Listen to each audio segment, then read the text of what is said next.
Que é esse momento de expressão com Bruno Finazzi. Hoje, ele, Newton Bicudo, um ator e diretor de expressão na intimidade. Contente em ser artista, o Raul declarou: eu devia estar contente, porque eu tenho um emprego, sou dito cidadão respeitável e ganho 4.000 cruzeiros por mês. Eu devia agradecer ao Senhor por ter tido sucesso na vida como artista. Eu devia estar feliz porque consegui comprar um Corsel 73. Eu devia estar alegre e satisfeito por morar em Ipanema depois de ter passado fome por 2 anos aqui na cidade maravilhosa. Ah, eu devia estar sorrindo e orgulhoso por ter finalmente vencido na vida, mas eu acho isso uma grande piada e um tanto quanto perigosa. Eu devia estar contente por ter conseguido tudo o que eu quis, mas confesso, abestalhado, que eu estou decepcionado. Porque foi tão fácil conseguir, e agora eu me pergunto, e daí? Eu tenho uma porção de coisas grandes para conquistar e não posso ficar aí parado. Newton Bicudo, o que falta você ainda conquistar? Quais são suas ambições artisticamente? Para um cara que desde 1990, com mais de 60 peças, no audiovisual, cinema, TV, o que falta ainda? Quais são suas ambições como artista? Nossa, falta tanto, tanto. Se você soubesse, eu sou tão preguiçoso, eu ando a passos lentos, eu vou como uma tartaruga.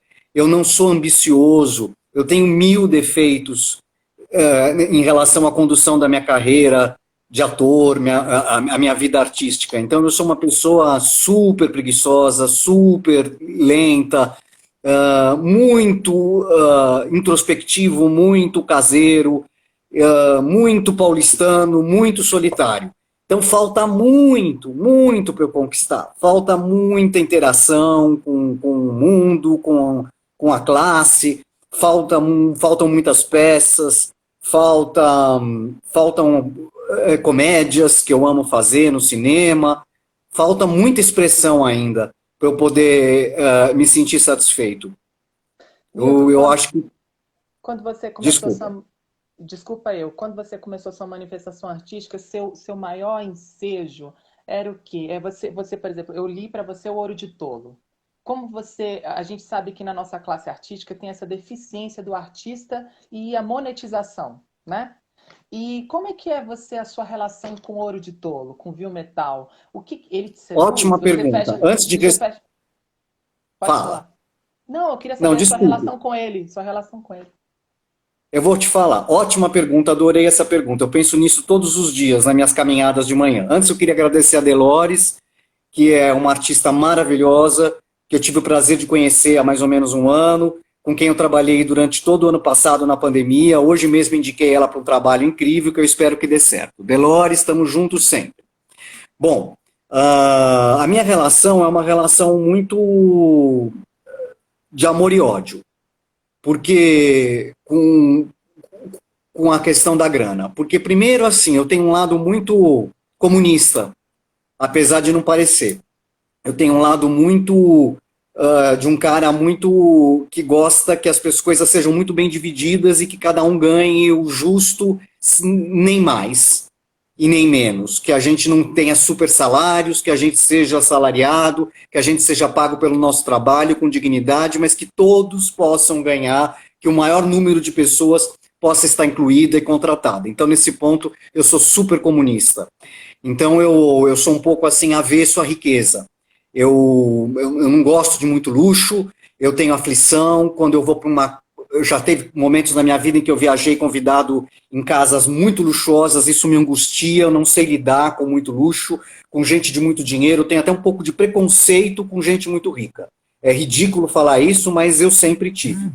Ao mesmo tempo, eu nasci numa família que, quando eu era criança, tinha era uma classe média boa, tinha uma certa grana, uma qualidade de vida e foi perdendo tudo isso. Então, ao mesmo tempo, eu sinto saudade daquele apartamento maravilhoso que eu morava com a minha avó, que era uma coisa deslumbrante, cinematográfica, que eu passei toda a minha infância, juventude, até meus 30 anos lá. Eu falo, perdemos porque não fomos ambiciosos, porque não trabalhamos o suficiente, porque deixamos a vida ir escorrendo pelas mãos e tudo mais. Mas é isso, ao mesmo tempo eu acho assim que ter tido e não ter mais essa coisa mais pomposa, luxuosa, materialmente falando, também é uma preparação espiritualmente falando, porque é bom porque a gente vai acabar indo embora daqui sem nada, né?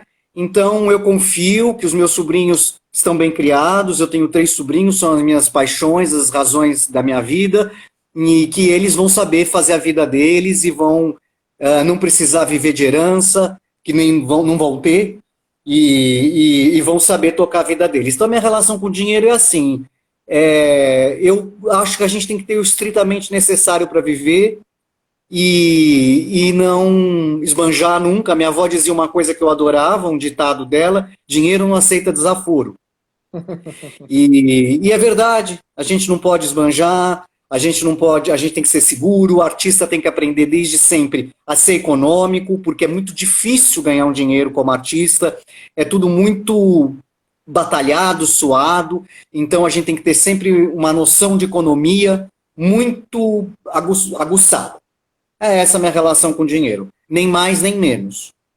É muito pertinente você falar isso, porque eu vim do meio corporativo, onde eu tinha salários, nem se compara o salário que eu tenho hoje, e quando a gente, eu vi o tanto que é muito, é como se fosse o esforço duplamente, né, pra gente ter o nosso ganha-pão ali, né, porque quando eu era do meio comercial, eu ganhava horrores, e tudo bem, não tinha apego com nada, porque ganhava. Hoje não que você tem que ser apegado, mas você tem que dar valor a aquele dinheirinho suado, né?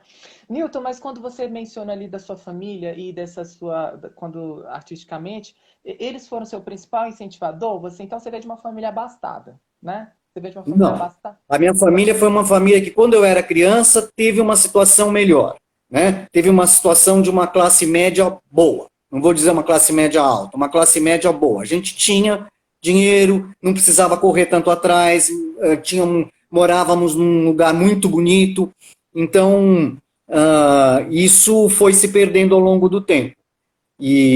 Mas a minha família não foi a minha grande incentivadora e foi. É tudo muito ambíguo. Mas monetariamente, o que interessa, né? No mundo de fio metal, no mundo de... Monetariamente, sim. Eu tive um certo conforto para poder não precisar batalhar muito cedo pelas minhas coisas. Eu era sustentado até os meus 20 e poucos anos, então eu tive esse conforto para estudar, para ter acesso ao estudo, aos livros, para poder ter uma tranquilidade mental, para poder só me dedicar ao estudo e pensar e repensar bem o que eu queria ser. Então, nesse ponto, sim, grandes apoiadores. Newton, você falou do seu temperamento. As primeiras impressões que a gente tem de você é que é uma timidez, uma autopreservação, né? Eu tô certo com isso? Tá, eu sou super tímido, muito tímido. Acho que até essa E a timidez é que me levou a preservação? fazer teatro. Mas e a preservação? Esse seu mundo? Você falou que você é um cara típico paulistano que fica no seu mundo aí, mas por que essa autopreservação? Você acha que está tendo uma exposição não de uma forma adequada hoje em dia com os artistas? Não, eu acho assim, eu tenho 54 anos. Eu comecei numa época, nos anos 80, a ser adulto, em que tudo era muito mais difícil, era muito mais preconceituoso, né? Então, por exemplo, o fato de você ser gay era uma coisa difícil. Logo em seguida, nós vivemos, em 1983, começamos um terror que foi a epidemia da AIDS. Tudo isso faz com que você, desde jovem, no meu caso, pense muito a respeito da sua sexualidade, a respeito de como colocar no mundo.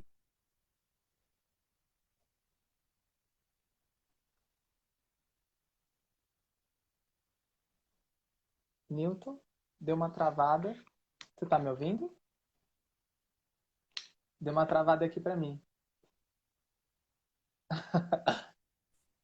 Agora voltou. Isso, graças a artistas inovadores, corajosos, politizados, conscientes da situação das minorias. Mas há 40 anos, né, quando eu comecei, 35 anos, quando eu tinha 18 anos, era tudo muito diferente. Era tudo mais velado, o preconceito era muito maior, e eu não tinha nenhum artista na minha família, eu ia ser o primeiro. Então, assim, era um um pulo no escuro, né?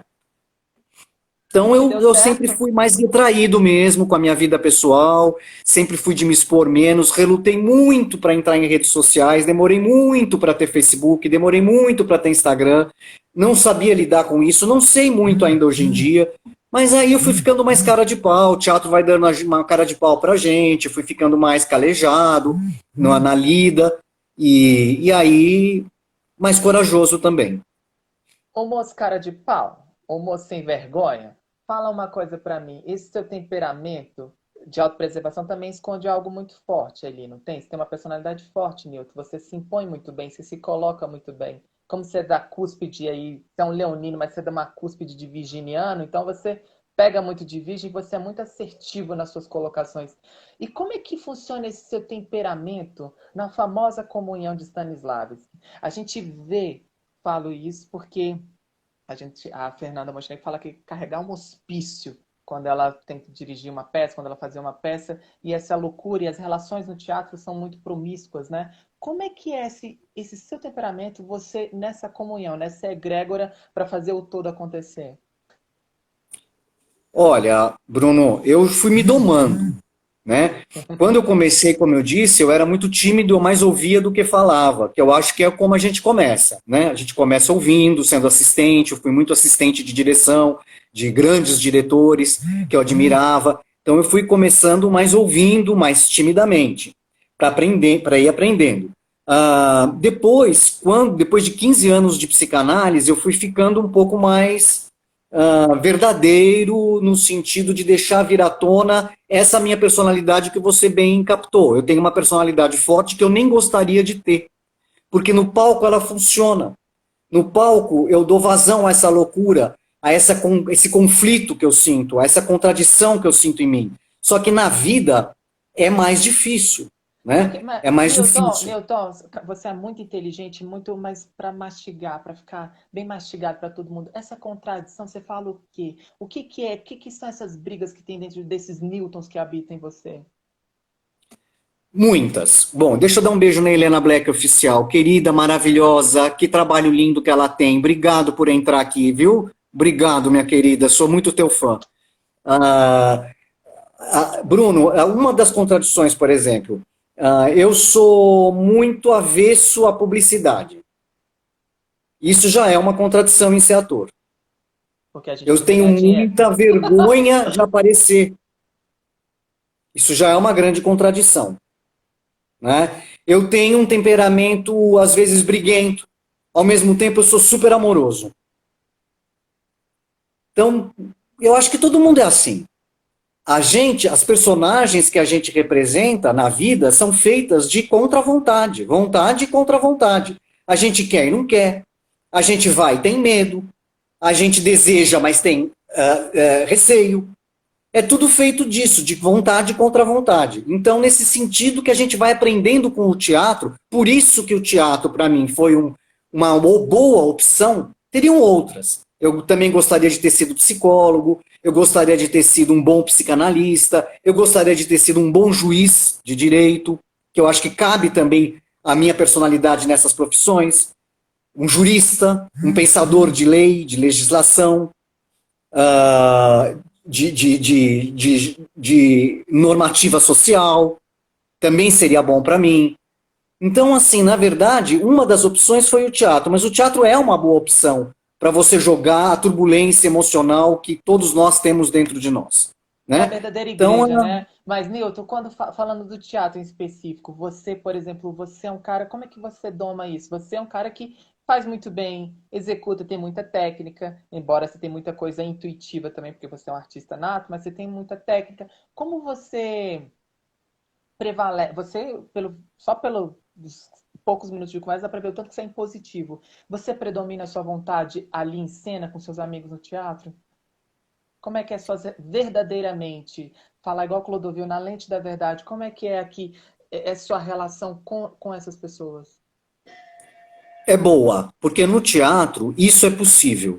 No teatro, você é uma peça muito importante na engrenagem. O ator é muito opinativo no teatro. Ele tem realmente uma liberdade de criação enorme. O que interessa no teatro é exatamente a sua personalidade, é exatamente o seu perfil psicológico. É isso que interessa. Quando você é convidado, ou quando você escolhe um texto e convida um diretor e um elenco, ou ao contrário, você é convidado por um diretor, por um produtor, para fazer parte de um elenco, você é convidado exatamente pelo seu perfil, pelo que você mostra na sua personalidade, pelos seus meandros, pelo que as pessoas veem e conhecem de você como pessoa. Porque isso vai imprimir na personagem e vai ser bom para a peça. Então, a sua personalidade é muito bom que ela venha para dentro do ensaio, para dentro da cena. Claro que não é terapia em grupo. Existe uma grande diferença nisso. E o que nivela isso e não deixa ser terapia em grupo é o profissional. É que a gente está fazendo um trabalho profissional. Não é um trabalho de exorcizar fantasmas, mas é um trabalho também de exorcizar fantasmas, mas para um objetivo comum, que é a criação de um espetáculo e a investigação desse espetáculo. Então, nesse sentido, eu me perdi. Mas eu entendi, Newton, você falou, você sintetizou falando que no todo mundo consegue, com seus bônus, né, conseguir fazer com que o saldo seja positivo. Na cena teatral paulistana existem muitas histórias. E histórias de outras pessoas, histórias. Qual o folclore a seu respeito? Já que você falou para mim que você tem você tem que se dar bem na comunhão, mas e sempre rola. Você sabe disso. Fulano, Wolf Maia tem fama disso aqui, tem uma história tal, tal, tal. Qual é a história do Newton Bicudo? Qual é o folclore dele? Olha, isso é uma pergunta muito difícil de fazer, eu precisaria ser muito autoanalítico para tentar entender, eu não sei o que está na cabeça dos Eu acho que outros. você é, Newton. Você é um cara que desempenha muito bem os papéis. Você entra na alma humana, você é investigador da alma humana. Como você não vai poder fazer essa autoanálise, Newton? O que Sabe o você que supõe? é? Eu acho que é assim, isso é assim, as pessoas representam muito, o tempo inteiro, tanto em cena como na vida. Todos nós somos atores, né? E eu acredito que Deus nos dirige. Então a gente tem que desempenhar o papel que foi nos dado. Se eu, no caso, o meu papel é de ser um ator. Eu não sei o que passa muito na cabeça das pessoas. Eu acho que, de um modo geral, as pessoas gostam de mim e me acham meio louquinho. Então você cultiva a loucura? Não. Já cultivei mais. Mas Já para as fui pessoas muito um livro pensar. aberto, já contei muitas minhas experiências sexuais em mesa de bar, já fiz muita gente rir. Eu já fiz muita gente dar risada. Esse é um dharma que eu levo para outra vida. Eu já diverti muito as pessoas fora de cena. Agora eu aprendi a divertir as pessoas só em cena. Então agora não faço mais tanta cena fora de cena. Né? Então eu não falo mais tanto sobre a minha vida, eu não conto mais as minhas experiências íntimas, porque eu percebi que isso acabava sendo uma artilharia que voltava contra mim. Então as pessoas acabam distorcendo o que você sente, o que você fala, e acabam te taxando ou acabam voltando as suas confissões contra você mesmo. Então essa ingenuidade que eu já tive quando era mais moço, de falar tudo da minha vida para as pessoas que eu considerava minhas próximas, acabou. Eu não tenho mais isso. Eu hoje em dia curto a minha vida entre quatro paredes. Newton, você é de uma geração rock and roll. Você é de uma geração Coca-Cola, RPM, Legião, o auge do Legião. Eu queria você... E foi uma geração muito autodestrutiva, você concorda? Eu até falei com o Eduardo Semeridian aqui. Ele realmente ele falou que é de uma geração, e isso, os fatos provam, você falou do HIV e tal, que são consequências de poppers e de outras coisas. Mas você nunca foi associado a drogas. Né? Embora a sua geração tenha essa liberdade, que tipo de droga você experiencia ainda, que ainda é uma droga e definitivamente é uma droga para você? Ou você é liberto de tudo, você realmente já transcendeu? Não sou liberto de tudo, não. Tem algumas drogas que eu ainda não me libertei. Por exemplo, cigarro. Cigarro eu não me libertei. Bebida, eu sempre tive uma relação maravilhosa com a bebida. Eu nunca tive problema com bebida. Eu sempre soube beber. Sempre bebi numa boa, socialmente, nos momentos que eu realmente achava que ia bater bem. Poucas vezes tomei um porre na minha vida, de realmente ficar incapacitado, foram poucas vezes. E sempre bebi com medida. Então, sempre fui muito medroso em relação à droga. e me preservei nesse sentido. Mas tem uma droga que eu adoro e que eu não me libertei ainda, que são os remedinhos tarja preta. Eu adoro. Mas por que Adoro um isso? remedinho para dormir. Gosto de uma Ah, coisinha para dormir, entendeu? Gosto de uma coisinha, uma meiotinha à noite antes de dormir. Isso eu sempre gostei, desde moço. Eu não me Nilton, mas se eu quer libertei para disso. acalmar sua mente, porque sua mente, você também passa essa impressão de ter uma mente muito turbulenta, muito acelerada, você é um cara muito acelerado de raciocínio muito rápido. É o que? Para acalmar, desacelerar isso?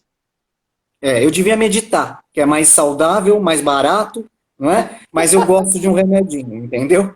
Aí eu faço as duas coisas. Eu tomo o remedinho e vou meditar medicado. Aí eu medito, que é uma beleza com o remedinho.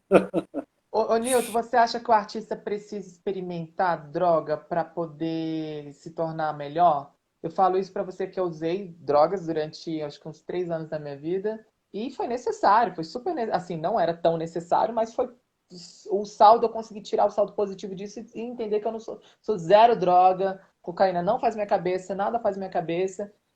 Mas foi para mim como ator, que eu nem tinha consciência ainda do que eu era, foi muito bom experimentar e poder olhar do outro lado e literalmente poder falar que parece cocaína, mas é só tristeza.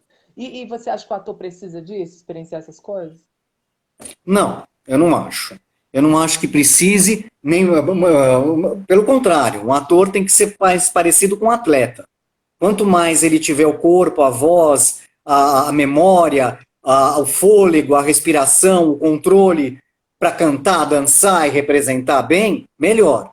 Agora, eu acho que a pessoa, se tiver que experimentar assim as coisas, eu não sou contra, não. Porque eu acho que, assim, às vezes o reprimido é pior. Você tem aquela vontade quando você é jovem, reprime e você vai virar um maconheiro mais velho. Entendeu? Total. Ou você vai virar uma pessoa que vai começar a abusar de algumas coisas quando for tiver mais velho, porque o retorno do reprimido é inevitável. Então eu acho que assim, na idade certa, que é geralmente a juventude, se quiser experimentar com amigos, em boas companhias, experimente, mas não se torne escravo de nada, porque a escravidão é que é uma merda. Até água em excesso faz mal. Imagine droga. Ô, Olha Nilton, quem entrou, o Lipe, meu namorado virtual. Ele é hétero, mas não tem problema. Nilton, você fala, você entrou agora e essa pergunta estava engraçada. Você está lendo todas as perguntas, todo o roteiro que eu já falei de você, que eu fiz para você. Você fala muito de sexo como não como Zé Celso, mas você tem uma liberdade muito grande para falar isso. Nossos colegas em comum são testemunha disso, que você tem leva e você confessou aqui que você leva numa esportiva e tal. Sexo nunca tem sexo, não precisa ter sexo. Ô, Nilton, como é que é essa sua relação hoje com o sexo e nesse nível, nessa relação do Homo Christus que a gente tem, nesse homem que agora a relação mental tem que estar, a pansexualidade está muito em voga, né? Hoje não tem um gênero, ele não está mais assim como foi na década de 60, essa crescente, só que agora veio para ficar, não foi um movimento que passou, um avivamento e passou. Esse avivamento agora da androgenia e da pansexualidade, ela veio para ficar. Como que você se coloca, você se comporta, você enxerga essa nova relação, as novas relações sexuais, esses novos encontros? Porque você é de São Paulo, assim como eu, a gente acaba tendo muito encontro sexual, né? É muito tranquilo, é muito conheceu, ficou, transou, conheceu, e dali a gente consegue definir o que vai rolar, ou um marido para uma vida inteira, ou uma pessoa que você nunca mais quer olhar na sua vida. Como você enxerga isso? Olha, também de uma forma contraditória. Eu comecei a minha vida sexual muito tarde, porque eu sempre fui um jovem muito romântico. Como eu te disse, eu era bem ingênuo. E então eu só acreditava no beijo apaixonado, eu não ficava embalada, mesmo porque eu era sempre o nerdzinho, muito magrinho, muito tímido, muito assim, franzino, no cantinho da balada, nunca fui muito do rock and roll, então a minha praia eram as músicas românticas, era a bossa nova, eu era mais de ficar mesmo nessa praia da conversa, da coisa mental. Então, assim, dificilmente eu partia para alguma coisa se eu não tivesse absolutamente apaixonado. E as minhas paixões até os meus 35 anos, praticamente, foram todas platônicas, quase. Eu me apaixonava por amigos, porque eu admirava. E aí acabava que não virava um romance. Então eu passei muito tempo virgem. Muito tempo praticamente sem beijar, inclusive. só na masturbação, só dando vazão às minhas fantasias, mas assim, mais para descarregar uma energia sexual do que propriamente exercendo o meu direito, a minha liberdade e a minha sexualidade. Com 35 anos, eu comecei a exercer esse meu direito de ir atrás do que eu achava que podia ser bom para mim, sexualmente falando. E aí eu comecei a experimentar algumas coisas, mas uma coisa sempre foi a coisa mais importante para mim. Eu nunca me desrespeitei. Eu já andei em muitos lugares, eu já vi de tudo, eu já fiz de tudo um pouco, mas eu nunca me desrespeitei. Eu nunca fiz nada que eu não quisesse, eu nunca fiz nada que eu tivesse receio, que eu não tivesse certeza, que eu não tivesse segurança. Eu sempre fui super, super consciente. Então, hoje em dia, eu vejo esse pansexualismo, como você falou, de uma forma muito positiva. Porque hoje em dia as crianças e os adolescentes sofrem menos preconceito nas escolas, dentro das suas próprias famílias, graças a um trabalho feito há muitos anos, por muita gente, são ativistas dessa causa, que abriram portas, né? Na minha época tinha o Clodovil, tinha a Rogéria na televisão, eram poucos as personalidades que falavam e desmascaravam a hipocrisia da sociedade. Hoje não. Hoje você entra na internet, você ouve todos os assuntos, você vê as pessoas falarem sobre todos os assuntos, inclusive denunciarem as nossas hipocrisias, as nossas falsidades, exatamente, os nossos preconceitos, os nossos jogos. Então, eu vejo bem, eu acho que assim, tem um campo aí trabalhado para as coisas florescerem de uma forma mais tranquila e tudo, mas o que eu digo sempre é se respeite. A gente não nasce sabendo do que gosta. A gente vai aprendendo aos poucos. Você experimenta algumas coisas, algumas você gosta, outras não. Outras te agridem emocionalmente, outras situações você acha que para você não dão certo. Tudo depende da sua intimidade, de como você talhado psiquicamente. Tem pessoas mais atiradas, mais descoladas, mais predispostas à felicidade, que podem se arriscar mais. Tem outras mais sensíveis, mais melancólicas, que têm mais perigo de machucar. Então você tem que saber qual é a tua praia. Não é porque todo mundo gosta de uma coisa que você tem que fazer. Não Nilton, concordo. A gente comentou sobre o HIV e essa liberdade sexual, o Croquetes, entrevistei Cláudio Tovar aqui. E ele foi todo né, geração de outros dói e tal, sexo, drogas, rock and roll. Veio uma consequência que foi o HIV, uma proliferação de uma forma muito maior, né? Foi muito rápido o HIV também, né? Teve uma ascensão muito rápida. Claro, muito menos do que o Covid, mas para aquele momento foi muito rápido, né? Onde não tinha tecnologia, que não tinha informação, né? Você acha que o que faltou nessa geração de, além de ter experienciado drogas, essa liberdade sexual, o que faltou? Porque a gente viu tudo, aí veio o HIV, né? Aí Fred morreu, o Cazuza e tal, aí morreu.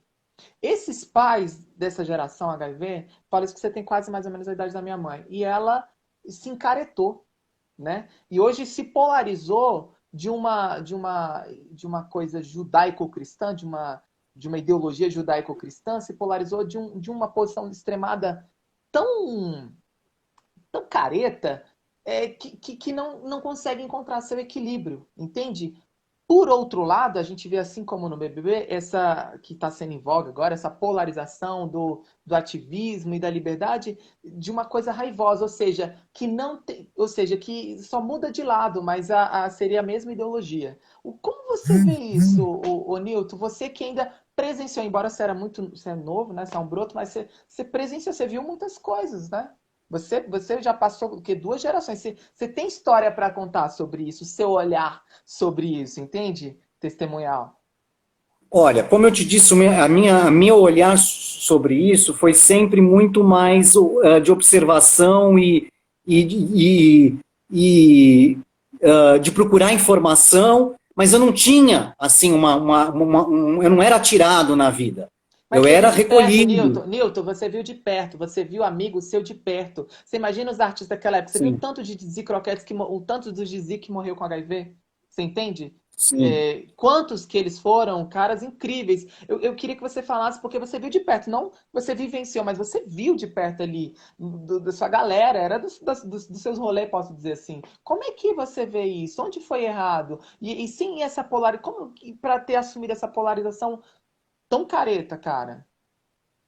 Olha, eu acho que a vida é feita de ciclos. Eu acho que em alguns momentos a humanidade está num ciclo mais ascendente de desbunde, que é o que a gente viveu nos anos 70, e que era até um contraponto a um governo de ditadura, e de repente Uhum. isso vai dando uma equilibrada, as coisas vão mais ou menos ficando mais harmoniosas, e depois você tem de novo outros picos de caretice que vem e tudo mais. De qualquer maneira, eu acho que logo no começo se descobriu que existe uma forma de evitar tudo isso, que era a camisinha, usando preservativo. Então, acho que o mais importante disso ao lado careta que você disse, foi uma consequência, sim, por excesso de amor dos pais ou por falta de informação que a gente tinha. Ninguém sabia direito como essa doença era transmitida, como ela podia ser tratada. Os remédios no começo não tinham tanto bons efeitos como tem hoje. Hoje em dia ninguém mais morre de HIV, graças a Deus, está se Graças a testando Deus. agora, né? Inclusive, eu queria ser voluntário dessa vacina, mas eles não vão me aceitar, porque eu sou um senhor de 54 anos que quase não tenho vida sexual. Eles vão falar, os seus dados não geram nem estatística. Nem adianta você querer tomar a vacina, você não vai gerar nem estatística. Mas, enfim, eu acho que o mais importante desse momento que a gente viveu lá no passado era descobrir sem preconceito que existia uma forma de transmissão, que era fazer sexo sem preservativo. A partir do momento que você se munisse de preservativos, você estava protegido. Então não precisa ter preconceito, porque a doença ficou clara desde o início que ela não passava na saliva, ela não era transmitida no aperto de mão, ela não era transmitida no convívio social. Agora, claro, teve muito preconceito por falta de informação, teve muita caretice, mas não dá para a gente julgar. Eu acho que foi uma reação coletiva de medo que o mundo teve, e foi uma pena, porque a minha geração é essa geração, é uma geração que não viu o sexo mais livre. Eu acho que quem viveu os anos 70, com seus lados bons e ruins, viveu uma liberdade que jamais talvez a gente tenha, tão cedo a gente não tenha. Porque outras doenças existem e sempre E existiram, sempre vão né? existir, a gente vai viver de Covids e Covids. Ô, Newton, a gente superou, a gente em menos de um século, a gente superou o HIV, a gente superou agora o Covid, estamos superando, né? Espero. Ou seja, são inúmeros cisne negros, né? A gente usa no meio corporativo esse termo de cisne negro, que é o improvável, aquilo que você não conta, né? Que independe da gente. O que, o, pra, de certa forma, a gente sabe que isso é uma força contra a vida. O que foi criado, ou quem criou, é uma força contra a vida, contra para estimular mudanças de eras, né? Até para apoiar essa era de aquário, que é uma era de muita tecnologia, que as pessoas esperam muita tecnologia. E o ano passado todo mundo ficou muito mais internauta, interligado, porque só tinha a forma de se comunicar através da tecnologia. E a humanidade resistiu e vai resistir, como a gente falou, como você falou, e vai viver e vai ser sempre assim. Só que essa resistência é uma resistência indireta. Existe, porque é uma que não depende da gente, ela independe. Agora, existe a resistência que ela influi na gente, né? E qual é a sua maior resistência? Porque no caso do Covid, lógico, ele é uma resistência da gente, mas a sua resistência como persona, de ideologias, qual é a sua resistência? A minha resistência é acreditar em Deus, acreditar em santos, acreditar e conversar com santos, com avatares, com almas elevadas, com os anjos da guarda, com Deus, com Jesus. Essa é a minha maior resistência. Eu amo todos os santos, eu amo todas as religiões, eu amo todos os orixás, eu amo todos os terreiros, centros espíritas, sinagogas, igrejas, grupos de meditação. Eu amo tudo isso desde criança. Então essa é a minha resistência. Aí cai nesse assunto do sexo que a gente estava falando. Tudo que é feito sem espiritualizar a relação acaba sendo perigoso, acaba sendo material apenas, acaba sendo grosseiro. Quando você espiritualiza mais a sua vida, e isso quando a gente é mais jovem, às vezes a gente tem isso naturalmente, às vezes não, vai precisando mais de tempo na idade para você ir aprendendo. Quando você vai espiritualizando mais a sua vocação, vai espiritualizando mais o seu agradecimento por estar vivo e aprimorando a sua relação com os outros seres humanos e tudo mais, família, amigos, trabalho, sociedade, você vai vendo que fica mais fácil viver e fica mais claro que fazer tudo com espiritualidade é melhor, é mais gostoso, é mais interessante, é mais fácil, é mais saudável. Então, assim, os santos já preconizavam isso. Tem a higiene. A higiene é um fator fundamental para a saúde. Então, seja não neurótico, não dependente total da asepsia, mas, na medida do possível, tenha asepsia, tenha higiene, leve uma vida equilibrada. Isso vai te fazer ter saúde. Então, se fuma, fuma menos, fuma pouco, se puder não fumar, melhor ainda. Não é? Se bebe, bebe socialmente, vai fazer sexo, procura fazer com amor, usa preservativo, a gente ainda não tem nenhuma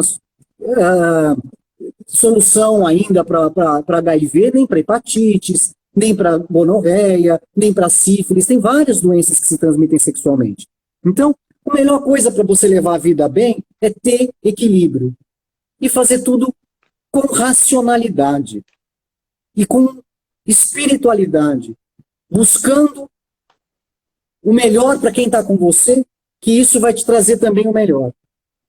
Sei lá se eu mudei o assunto. Não, acho que você foi... Eu não sei. Não, mas hoje em dia eu não consigo ver nada sem espiritualidade. Eu não vejo sexo sem espiritualidade, não vejo amizade sem espiritualidade, nada. O trabalho... É o propósito, né? Tudo é propósito. A gente cumpre um propósito divino aqui na Terra. Ô, Nilton, você acha que os artistas, eles estão preparados para... Porque, por exemplo, assim, você é um cara que fica perceptível nos primeiros minutos de conversa que você é um cara espiritualizado, que você já transcendeu. Você já está preparado aí, já está engatilhado para evoluir para esse Homo Christi, esse Homo sem sexo, esse Homo que o amor faz a gente evoluir. Nem todo mundo está preparado ou tem consciência ainda, mas está no seu grau de evolução para caminhar para isso. A arte, ela é o divino. O divino e a arte, ela tem o poder da alma humana, né? A arte, ela é uma manifestação da alma. Como você vê a arte para pessoas não espiritualizadas? Você acha que tem muita gente no nosso cenário que não estão preparados de entender essa nova forma de linguagem? Porque sempre falou muito que a palavra ia acabar, né? Falava, a palavra vai acabar, o teatro vai acabar. E, na verdade, a palavra não acabou. A palavra hoje que a gente tem que semear, não expondo nossas opiniões, mas sim a nossa consciência, não expondo nossa consciência, mas sim fazendo estimular a consciência do outro, que isso é a nossa função de ser luz aqui na Terra, que a palavra é o amor. Você acha que todo artista caminha para isso? Ele já, por exemplo, ele já se identificou como artista. Ele, mesmo no seu nível inconsciente, ele chega lá para ter essa consciência que eu e você tem? De ser luz no mundo aqui, de semear através da sua manifestação, da sua autoexpressão? Eu acho que essa é uma vantagem, aliás, uma oportunidade que a pessoa que escolhe essa profissão tem. Mas nem todos nós somos artistas. Eu não me considero um artista, eu me considero um ator. Não, eu não me considero um artista, eu me considero um ator. Um ator. Um cara que resolveu ser ator profissionalmente. Acho que ator todos nós somos. Mas eu resolvi fazer disso uma profissão. Porque era um chamado meu desde criança. Porque eu era deslumbrado por teatro. Em relação ao que você falou, é muito sério. O teatro não acabou, não vai acabar nunca. A palavra não acabou e não vai acabar nunca. Aliás, o teatro vai ter muito mais importância daqui para frente. Porque a gente vai precisar desses encontros, a gente vai precisar dessa arena política, a gente vai precisar desse debate coletivo, do nosso, da sociedade se encontrando, o público, os artistas promovendo essa conversa, essa reflexão sobre o mundo, sobre o Brasil. Então, o teatro vai ser muito necessário, como sempre foi. O jovem vai acabar aderindo mais ao teatro, vai voltar para o teatro, eu tenho certeza disso. Agora, em relação à espiritualidade, a coisa do artista eu acho que assim, é uma grande oportunidade para você, nessa profissão, você não ser burocrático. E aí você não sendo burocrático, você tem uma chance de, com a tua alma, alcançar dimensões, aprendizados, com o estudo dos grandes autores do mundo, de todos os tempos, das grandes personagens, dos filósofos. Tudo isso uma grande conquista que se tem. Mas é isso. A gente está precisando de mais amor, mais humor, né? E sempre vão existir as intolerâncias. Eu acho que ainda preciso de muitas encarnações para melhorar. Como eu te disse, tem muitos defeitos que eu reconheço em mim. Então, assim, eu vou precisar de muitas encarnações ainda para melhorar o meu estado de espírito, para ser um cara que se conecte realmente com o seu interior. Eu ainda sou muito voltado para fora. Mas eu admiro alguns artistas que fazem do teatro a sua grande púlpito, a Nilson, sua igreja. O que não é o meu caso. É uma igreja, porque eu levo dessa maneira, que é uma igreja. Como você se mantém desperto? Eu sei que é através da arte, mas além do seu divino, que você falou de todas as religiões, como se manter desperto nessa matrix que a gente vive? Sobretudo essa matrix mental que a gente vive, que colocaram a gente numa caixinha, formataram e fizeram aquele show de Truman. Como que se manter desperto nas pessoas que estão nesse processo de entender? Porque, como a gente mencionou, voltando lá, aquela geração explodiu, depois dormiu, silenciou e se conformou, né? E aí, não, tá bom, é que nem agora. O pessoal está se queixando desse governo, aí vem um outro, um Luciano Huck, sei lá, um outro menos ruim e se conforma. A política é um sistema corrompido e ponto. As religiões são sistemas aprisionantes e ponto. A gente veio e Jesus veio para quebrar tudo isso, né? Quebrar a porra toda, entendeu? Quebrou, o véu do templo se rasgou e pronto, acabou. E a gente tem livre acesso com o nosso divino interior. Como se manter desperto nesse mundo de ilusões, nesse mundo de projeções? Como você faz para se manter desperto e, ao mesmo tempo, não ser alienígena? Porque, por exemplo, eu e você, a gente está aqui conversando, poucas pessoas estão conectadas com o nosso entendimento, entende? Porque a gente está desperto, a gente está ali. E você sabe que a gente vive num mundo que não é assim. A massa é literalmente a massa de manobra, né? Porque estão inconscientemente sendo conduzidos como gado marcado. Como você faz para manter e para as pessoas se manterem despertas ou então nesse processo?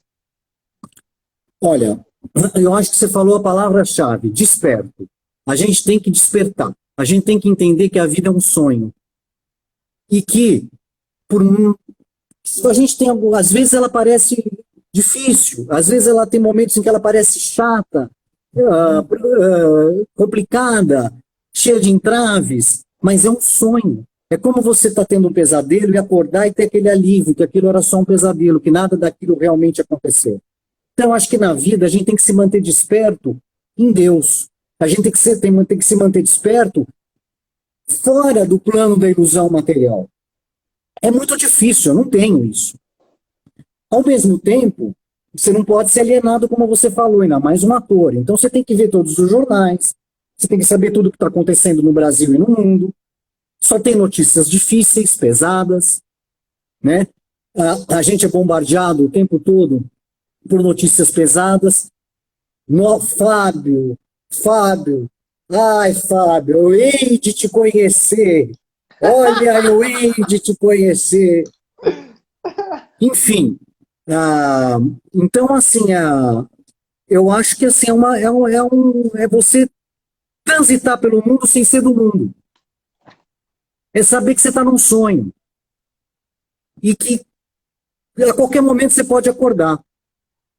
Então, tenta não desejar o mal, mesmo isso às vezes sendo difícil. Tenta não revidar a grosseria com a grosseria.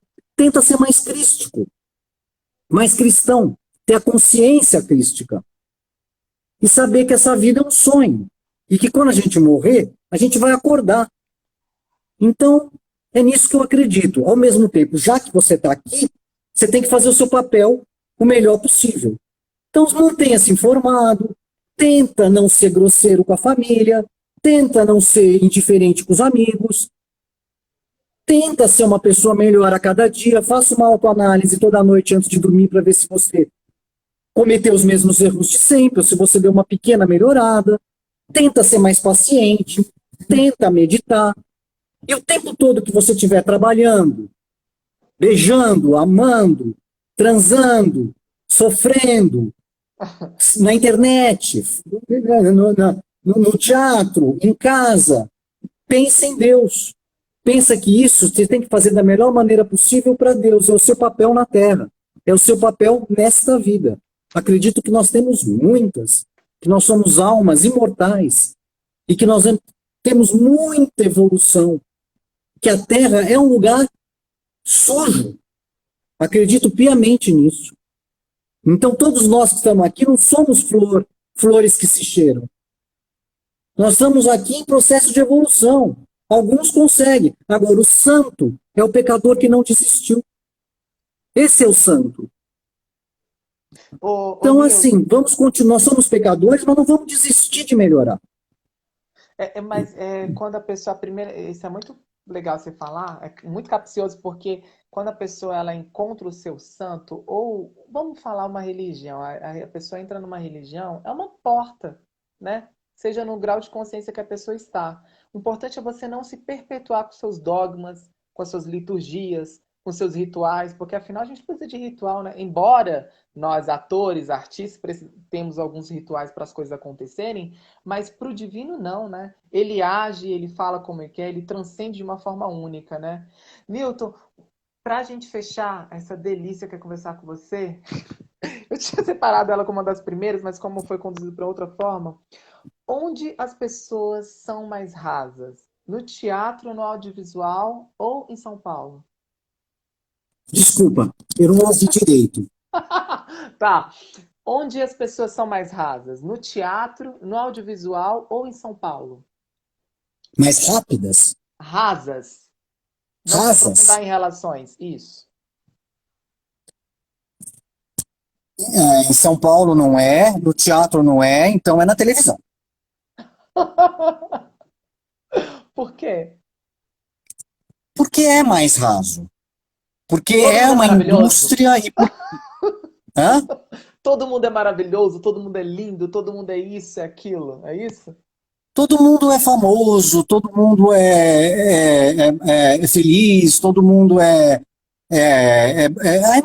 não sei te dizer. Eu gosto até muito de fazer televisão, não de ver. Não gosto de assistir, não. Só os meus programas, os jornais, assim. Mas, mas é porque o trabalho exige uma rapidez, uma gincana, quando se faz, que acaba sendo mais superficial. E as pessoas acabam vivendo mais da aparência, né? Então, o teatro não é da aparência. São Paulo é do anonimato. Aqui nós somos todos anônimos. Isso que eu mais amo em São Paulo. São Paulo te permite ser anônimo. Você é um no meio da multidão. Você sai, entra no metrô, ninguém vai te achar nunca. Ninguém vai te ver nunca. Você é só mais um. Isso é maravilhoso em São Paulo.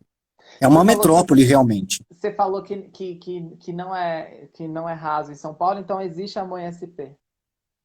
Ah, opa, existe. São Paulo é minha cidade do coração. Eu nasci aqui, daqui eu não saio. Eu amo todas as cidades do interior de São Paulo, especialmente eu queria morar em Bauru. E vou para os interiores, apesar de que Bauru é uma cidade grande. Vou para cidades menores, pequenas, fico apaixonado, quero morar. Mas aí uma hora eu volto para São Paulo e nunca mais saio daqui. É que Porque nem aqui eu. tem tudo. Eu nasci em Brasília, mas boa parte da minha vida fica em São Paulo, então eu rodo, rodo, rodo, eu falo, não, gente, mas meu eixo é São Paulo, não adianta, porque é onde eu transito, é meu eixo em tudo. A pessoa, mas você nasceu em Brasília, eu falo, mas calma, não tem nada a ver comigo, não tem nada a ver com isso. E eu incorporei muito fácil em São Paulo. Então existe amor em SP, existe amor no teatro, talvez existe amor no audiovisual, né? Estamos caminhando para esse amor divino, né, Existe amor Nilton? em tudo. Em SP existe carnaval, existe amor, existe Não, sem anonimato, amor, sem existe efêmero, ô tudo. Newton, sem relações efêmeras. Sem, sabe, sem, eu quero algo profundo. Chega, me desculpem os rasos, eu sou intenso. Mas muito bem. Qual que é o teu signo? Sou canceriano. Sagitariano? Canceriano! Ah, canceriano. Que ótimo. Que dia você é? 22 de junho. 22 de junho? Isso. Legal.